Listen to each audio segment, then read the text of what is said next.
casa tua c'è un folletto? Allora c'è anche BR Store. Ordina adesso e domani è tutto a casa tua.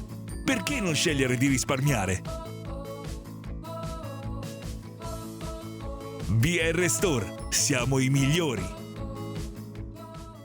Bene, attenzionati BR Store innamorati del folletto. Vediamo oggi come sostituire il frontale ad un folletto 130-131.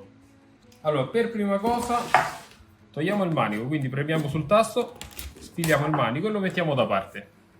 Ora togliamo anche la spazzola, poi con un giravite spaccato, quindi un giravite a taglio, andiamo a fare leva su questo pulsante. Fate un po' di forza, una volta che si sgancia da qui, fate una mezza rotazione e tirate in alto. A cosa serve questo movimento? I 4 ganci che sono posti vanno in pratica a incastrarsi qui dentro. Se non ruotati completamente si rischia di romperli. Mettiamo da parte quindi sia il condotto che l'unità filtro e procediamo con le 6 viti poste lungo tutta la parte posteriore del folletto. 2 viti sono nascoste, quindi dovrete aprire lo sportello. 1 e 2. Ora, giravite Torx T10. Noi abbiamo un trapano con un inserto apposito. In ogni caso, sia l'inserto che il giravite li trovate sul nostro store. Andiamo a svitare ora tutte e 6 le viti.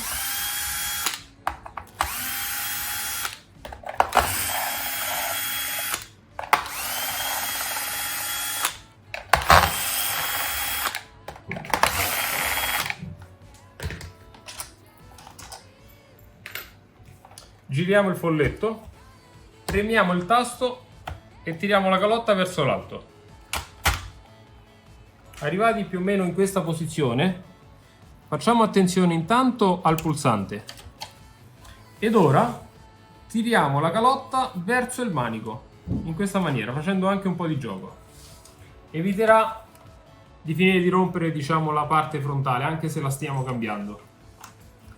Arrivati a questo punto, bisogna togliere anche la griglia. Fate attenzione alla griglia perché non è più in commercio, quindi evitate di romperla. Fate leva su questo tasto e togliete anche la griglia.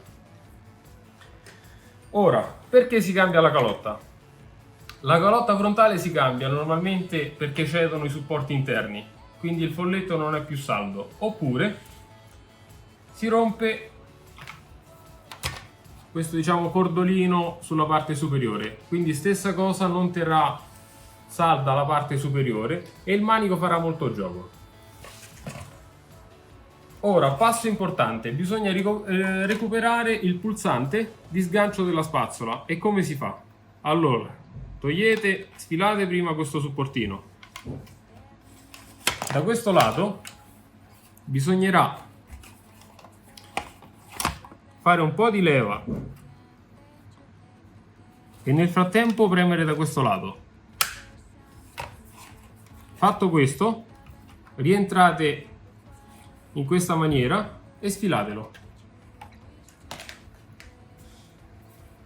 Ora mettiamo da parte la vecchia calotta e prendiamo la nuova. La sostituiremo con una versione compatibile che potete utilizzare tranquillamente anche al posto dell'originale.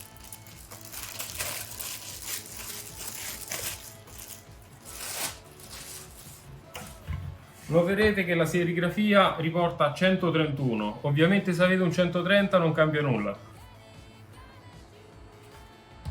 Prima cosa da fare, recuperate intanto il pulsante dalla vecchia calotta. Nel caso comunque non abbiate il pulsante, sappiate che lo trovate sempre sul nostro store. Ora, anzi, prima di fare questa operazione, cosa che vi consiglio, anche se è una modifica sul nuovo, però fatelo, togliete questi 2 gancetti, 1 e 2. Chiederete, ma perché stiamo modificando un pezzo nuovo? modificatelo perché vi renderà la vita molto più semplice. E nel momento in cui state comprando la calotta, vi consiglio di trovare sul nostro store K0100, che è un rinforzo apposito per questa calotta e eviterà di far rompere il cordolino superiore in futuro. Quindi ora intanto vediamo come sostituire la calotta, poi vi farò vedere anche come si monta il K0100, che è il rinforzo. Montiamo quindi il gommino.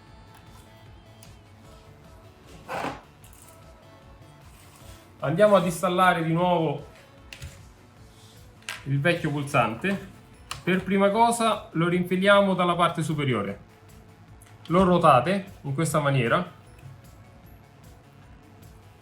poi tirando verso il basso cercate di premere finché non si rialloggia da solo. Ok, in questa maniera tiriamo verso l'alto.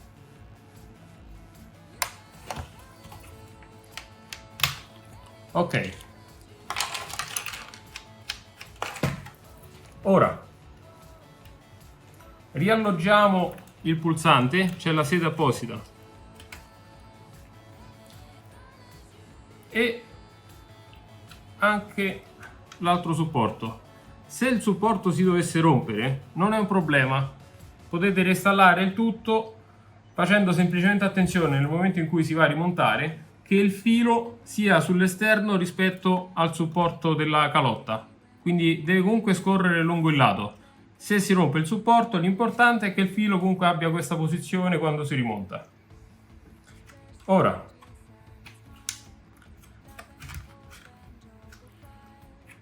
con un dito teniamo fermo qui, con l'altro cerchiamo di tenere il più possibile il filo all'esterno di tutti quanti i profili. Montiamo prima la parte superiore.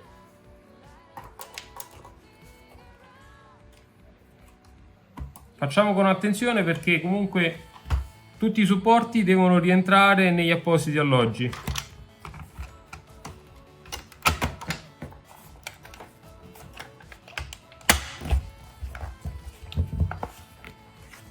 Ok, ci siamo.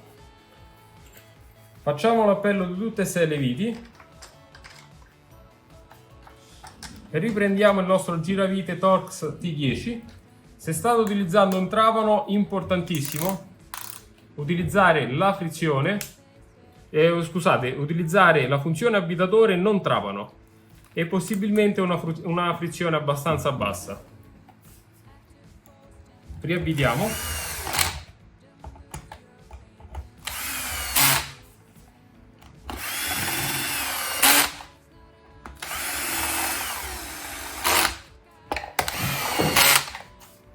Controlliamo che il profilo, ok, sia perfetto.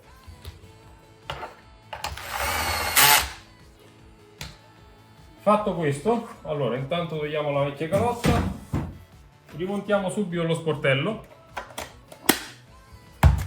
Passiamo ora alla griglia. Per rimontare la griglia montiamo prima il perno superiore.